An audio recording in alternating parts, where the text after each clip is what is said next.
जय श्रीराम मित्रांनो, तुमचं स्वागत आहे आपल्या मढी ट्रिपच्या तिसऱ्या ब्लॉगमध्ये। जसं की तुम्ही पाहिलं जशी आपल्या मागच्या ब्लॉगमध्ये की आपण मायंबा इकडे मच्छिंद्रनाथाचं दर्शन घेतलं आणि आपण मढी आले निघालते। मग काय वो आले मढीले आणि शिदे आले इकडे कानिफनाथ महाराजाच्या दर्शनासाठी। मग काय वो आले इकडे वरती मंदिरावर न घेतलं दर्शन। पाहू शकता तुम्ही किती गर्दी आहे इथं। खालतून तर मंदिर काही जास्त उंचावर वाटत नाही, पण बाकी वरती येऊनच समजते मंदिर कितल्या उंचावर आहे तर। मग काय वो घेतलं दर्शन ना आले इकडे स्वयंपाकाची तयारी करायला। मग काय वो झालं वरण बनवून लागले, मग बट्ट्या शेकायले। बट्ट्या शेकण्यात आल्या आम्ही बसले मग सगळेजण जेवण करायला।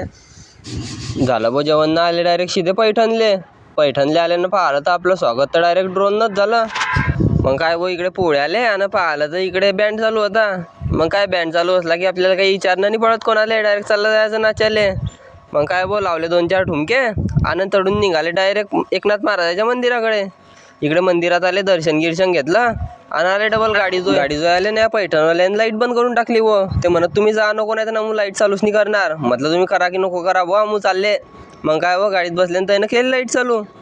चला मग आपला हा मढी ट्रिपचा शेवटचा ब्लॉग होता। आता याच्या पुढे आपण डेली ब्लॉगमध्ये भेटू। चला मग आजसाठी एवढंच, आपण भेटू पुढच्या व्हिडिओमध्ये।